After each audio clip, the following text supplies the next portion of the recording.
अस्सलाम वालेकुम नाज़रीन, मैं हूं नबील रज़ा और आप देख रहे हैं लग्जरियस मार्केटिंग।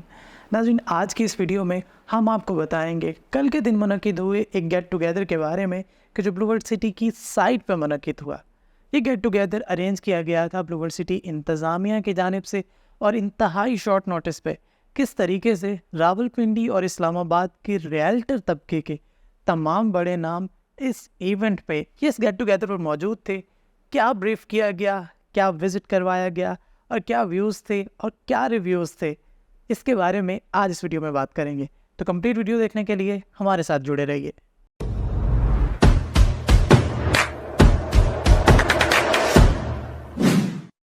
तो नाज़रीन, इससे पहले कि वीडियो का बाकायदा आगाज़ किया जाए, मैं एक छोटी सी लाइन कोट करना चाहूँगा। मुझे उस शख्स का नाम तो नहीं मालूम, लेकिन उन्होंने एक खूबसूरत लाइन कही थी।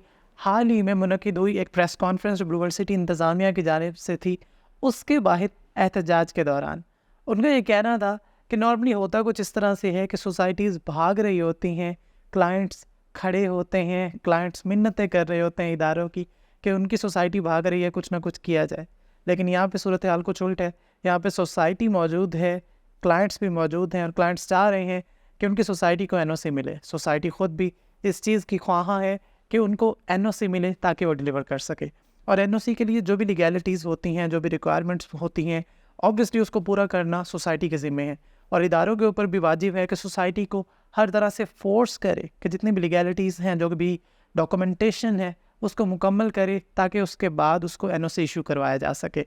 तो ब्लूवर्ल्ड सिटी एक ऐसा प्रोजेक्ट है कि जिसके बारे में जितना भी कहा जाए, जितनी भी तारीफ़ की जाए कम है। जब जब डीलर कम्युनिटी को आवाज़ देती है ब्लूवर्ल्ड सिटी इंतज़ामिया, तो तमाम डीलर तबका, तमाम मार्केटिंग कंपनीज़ उनके शाना बशाना खड़ी होती हैं। कल के दिन भी कुछ ऐसा ही देखने को मिला कि एक दिन के नोटिस पे एक प्रोग्राम अरेंज किया गया और उसमें तमाम बड़े नाम, रावलपिंडी और इस्लामाबाद के जितने भी बड़े नाम हैं वो उसमें शरीक थे। आप अपने स्क्रीन पर विजुअल्स भी देख सकते हैं। तो इस गेट टुगेदर के दो मकासद थे। एक तो ये कि साइट के ऊपर जितनी भी डेवलपमेंट चल रही है उसके बारे में हमें आगाह किया जाए ताकि हम आपके साथ मुखातिब होकर अपने क्लाइंट्स को और इन्वेस्टर्स को बता सकें कि इस टाइम प्रोजेक्ट की एक्चुअल सूरत हाल क्या है। मार्केट में जो भी खबरें चल रही थी या जो भी एक्टिविटीज़ चल रही थी, ऑब्वियसली उसकी वजह से बहुत ज़्यादा इमेज ख़राब हुआ था चीज़ों का, तो उस इमेज को बहाल करना भी मकसद था। साइट के ऊपर जो भी हो चुका है वो हमारे सामने है और कल के दिन हमें क्या क्या देखने को मिला इसके बारे में हम बात करेंगे। तो नाज़रीन, ये विज़िट शुरू होता है ईगल व्यू पॉइंट से कि जहाँ पर सारा डीलर तबका इकट्ठा होता है। वहाँ पे मास्टर प्लान दिखाया जाता है जो अभी तक ऑब्वियसली पब्लिक नहीं हुआ, लेकिन उस प्लान से काफ़ी ज़्यादा चीज़ें क्लियर हो जाती हैं। वहाँ से इस नुक्ते का आगाज़ करने का मकसद ये है कि वो एक ऐसा पॉइंट है कि जहाँ से आपको ब्लूवर्ल्ड सिटी का 360 व्यू नज़र आता है कि उसके राइट पे क्या हो रहा है, लेफ़्ट पे क्या हो रहा है, गेट वाली साइड पे क्या हो रहा है, स्पोर्ट्स वैली ओवरसीज़ तक क्या हो रहा है और जनरल ब्लॉक तक। उसके बाद फिर स्पोर्ट्स वैली का विज़िट करवाया गया कि जिसमें अभी एक मॉन्यूमेंट बना है विकेट्स के फॉर्म में, तो उसके आसपास के इलाकों में किस तरीके से मशीनरी डिप्लॉयड है और किस तरीके से मशीनरी एक्टिव है ये दिखाया गया। और नाज़रीन, ये वही एरिया है कि जहाँ पर शुएब अख्तर इनक्लेव बनना है, क्योंकि यहाँ पे स्टेडियम की कटिंग भी हो रही है और इसके अलावा भी जो भी एक्टिविटी नज़र आ रही है वो शुएब अख्तर इनक्लेव की जानिब इंडिकेट करती है कि यहाँ पर शुएब अख्तर इनक्लेव होगा। स्पोर्ट्स वैली के क्लाइंट्स अपनी जगह पर उस चीज़ को इंजॉय कर रहे हैं क्योंकि उनका ब्लॉक बहुत ज़्यादा तेज़ी से डेवलपमेंट के मराहिल तय कर रहा है। ओवरसीज़ ब्लॉक भी वहीं मौजूद है और ओवरसीज़ के सेक्टर्स का भी विज़िट करवाया गया कि इस तरीके से वहाँ पर डेवलपमेंट का काम जारी है कि लोग मुतमईन रहें कि उनको बहुत जल्द उनका प्लॉट डिलीवर हो जाएगा। उसके बाद ब्लूवर्ल्ड सिटी साइट के ऊपर अपना एक हेड ऑफिस बनाने जा रहा है कि जो ऑलमोस्ट 98 कैनाल का एरिया है, जिसमें से 22 कैनाल कवर्ड एरिया बताया गया ब्लूवर्ल्ड सिटी इंतज़ामिया की जानिब से। और उसके ऊपर भी एक डिटेल्ड ब्रीफिंग दी गई ब्लूवर्ल्ड सिटी इंतज़ामिया की जानिब से कि कितना बड़ा ये हेड ऑफिस होगा और यहाँ पे कितने भी फैसिलिटीज़ होंगी। तो उसके ऊपर चुटकुले भी चल रहे थे कि अब शायद हमें इतना सफ़र करके जाना पड़ेगा एक एक APR के लिए या एक मर्जिंग के लिए। तो ऑब्वियसली जब सोसाइटी के अंदर सोसाइटी ख़ुद इतना बड़ा ऑफिस बना रही होती है तो जितने भी रेजिडेंट्स होते हैं, जितने भी वहाँ के रिहायशी होते हैं, उनके लिए बड़ी आसानी हो जाती है कि वो अपने सारे मसाइल का हल उसी छत के नीचे हासिल करने में कामयाब हो जाते हैं। इसके अलावा ओवरसीज़ का विज़िट था, स्पोर्ट्स वैली का विज़िट था, हेड ऑफिस का विज़िट था। उसके बाद वाटर फ्रंट जो अभी तक एक मुअम्मा बना हुआ था, बहुत सारे लोग कहते थे कि उसकी लोकेशन को जस्ट इंडिकेट कर दिया जाता है कि जी उस साइड पर मौजूद है, लेकिन अभी तक हमें दिखाई नहीं गई। तो उस सरप्राइज़ को भी कल रिवील करने का मौका मिला और उस सरप्राइज़ को देखने का भी मौका मिला। तो वहाँ पे वाटर भी मौजूद है और वाटर फ्रंट भी इंशाल्लाह बनने जा रहा है। आप विजुअल्स भी देख सकते हैं, प्लेन सरफेस है तो उसके ऊपर डेवलपमेंट का काम करते हुए शायद इतनी ज़्यादा मुश्किलात का सामना भी नहीं करना पड़ेगा, क्योंकि नॉर्मली ब्लूवर्ड जिस एरिया में अपना प्रोजेक्ट बना रहा है या अपनी सोसाइटी को वो कंस्ट्रक्ट कर रहे हैं या डेवलप कर रहे हैं, तो वहाँ पे पहाड़ों को काटना और उसमें से रास्ते निकालना और ग्राउंड लेवलिंग और उसके बाद पराई वाला काम या कहीं पे खड्डे हैं तो उसके फिलिंग वाला काम बहुत ज़्यादा मुश्किल है। बट वाटर फ्रंट का जो एरिया है आप जैसे विजुअल्स में देख सकते हैं कि एक प्लेन सरफेस है, तो उसके ऊपर आई थिंक डेवलपमेंट का काम अगर शुरू हो चुका है, जिस तरीके से कल वहाँ पे मशीनरी एक्टिव थी, तो बहुत जल्द आपको उसकी शक्ल नज़र आ जाएगी कि वहाँ पर किस तरीके से प्लॉटिंग की गई है, वहाँ पे क्या स्ट्रक्चर है और किस तरीके से चीज़ें प्लान की गई हैं और एग्जीक्यूट की जा रही हैं। इसके बाद एक और साइड पे ले जाया गया जो कि मोटरवे के उस साइड पे थी कि जहाँ पर अवामी ब्लॉक ने होना है, जहाँ पर जनरल ब्लॉक फ़ेज़ 2 ने होना है। वहाँ पर रात के ऑलमोस्ट हम कोई 7 बजे पहुँचे थे, तब भी डेवलपमेंट का काम चल रहा था, मशीनें मुकम्मल एक्टिव थीं। आप उसके विजुअल्स भी अपने स्क्रीन पे देख सकते हैं।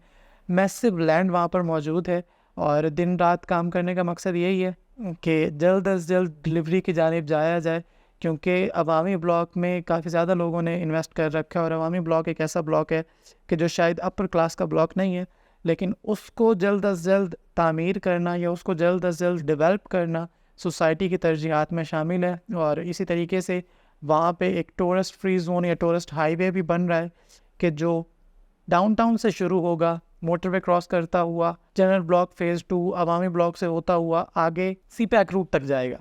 तो उसके ऊपर तेज़ी से काम जारी है। तो नाज़रीन, ये तो था एक ब्रीफ सा ओवरव्यू या एक आउटलुक कि इस विज़िट के दौरान हमें कौन-कौन से पॉइंट्स दिखाए गए। तो इससे 2-4 चीज़ें बहुत ज़्यादा अच्छे से क्लियर हुई। एक तो ये कि जो भी एक्टिविटीज़ हुई हैं उसके बावजूद सोसाइटी खड़ी हुई है, सोसाइटी जमी हुई है और सोसाइटी पूरी लगन के साथ डेवलपमेंट का काम कर रही है। कोई भी दिल बर्दाश्ता हो के चीज़ छोड़ के या हिम्मत हार के नहीं बैठ गया। शायद उनकी डेवलपमेंट का काम और ज़्यादा तेज़ हो गया ताकि उनके पास मुकदमा उनका और ज़्यादा स्ट्रॉन्ग हो जाए कि देखें हम इतना कुछ कर रहे हैं तो हमें एनओसी मिलना चाहिए। सो एक तो ये चीज़ बड़े अच्छे से क्लियर हुई। उसके बाद दूसरी चीज़ जो वाटर फ्रंट को लेके इबहम थे या जो एरिया को लेके इबहम थे लोगों के कि जी कितना एरिया है और कितना एरिया नहीं है, तो वो चीज़ भी बड़े अच्छे से क्लियर हो रही है कि ब्लूवर्ड सिटी के पास जितनी लैंड है और जितना उनका क्लेम है ऑब्वियसली उसके आसपास ज़रूर वो पहुंच चुके हैं। आप जिस भी पॉइंट पे जाते हैं वहाँ पे 25 से 30 हज़ार कैनाल उनका ऑन ग्राउंड मौजूद होता है। भले आप अवामी की साइड पे जा रहे हैं, भले आप किसी दूसरी साइड पे जा रहे हैं, तो एक एक पॉइंट के ऊपर अगर इतना है तो जितने ब्लॉक्स हैं तो अगर आप उसको मल्टीप्लाई करें तो obviously end of the day वो 2-2.5 लाख कैनाल को टच कर रहा होता है। तो ब्लूवर्ड सिटी लैंड रखता है, ब्लूवर्ड सिटी डेवलपमेंट कर रहा है और ब्लूवर्ड सिटी बड़े इरादे रखता है। और वहाँ पे जॉइंट वेंचर का भी जिक्र हमें सुनने को मिला। डीएसए के बारे में भी हमने डिस्कस किया कि वो किस साइड पे आने जा रहा है।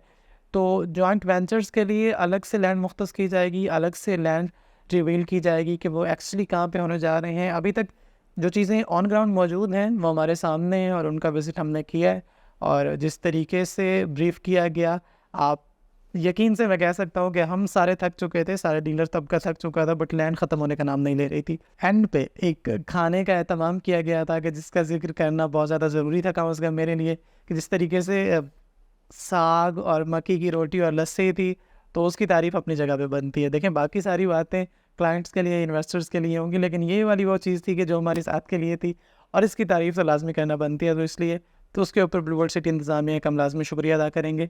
अब ब्लूवर्ड सिटी इंतज़ामिया के साथ हमारा ताल्लुक़ नहायत देरीन है और उसका हम इज़हार मुल्क के अंदर रहते हुए और मुल्क से बाहर जाके भी करते रहते हैं और हम उनके साथ हर मुश्किल में, हर आसानी में उनके साथ खड़े हैं और इंशाल्लाह खड़े रहेंगे। और हमें इस चीज़ का पूरा इत्मीनान है कि ब्लूवर्ड सिटी को अगर मौका मिलता है, अगर मौका दिया जाता है, अगर प्लेइंग फील्ड दिया जाता है और अगर लेवल प्लेइंग फील्ड दिया जाता है, तो ये एक नहायत अज़ीमुशान प्रोजेक्ट बनेगा। अपना और अपने इर्द गिर्द के लोगों का बहुत सारा ख्याल रखिए। अगर अभी तक आपने इन्वेस्ट नहीं किया वाटर फ्रंट में या स्पोर्ट्स वैली में, तो बहुत ज़्यादा तेज़ी से डेवलपमेंट का काम जारी है आपके ब्लॉक्स में। अवामी ब्लॉक के ऊपर बहुत ज़्यादा डेवलपमेंट हो चुकी है। जनरल ब्लॉक फ़ेज़ 2 के ऊपर बहुत ज़्यादा डेवलपमेंट का काम तेज़ी से जारी है। मैसिव एरिया मौजूद है, हमारे पास डील्स भी मौजूद हैं और हमारे पास डिस्काउंट्स भी मौजूद हैं आप सब के लिए। तो आज ही टीम लग्जरियस से रब्ता कीजिए हमारे दिए गए नंबर्स पर। इसके अलावा आप हमारे ऑफिस भी तशरीफ़ ला सकते हैं। हमारे यूट्यूब चैनल को सब्सक्राइब कीजिए, फेसबुक और इंस्टा पे हमें फॉलो कीजिए। अपना और अपने इर्द गिर्द के लोगों का अगेन ढेर सारा ख्याल रखिए। शुक्रिया, अल्लाह हाफ़िज़।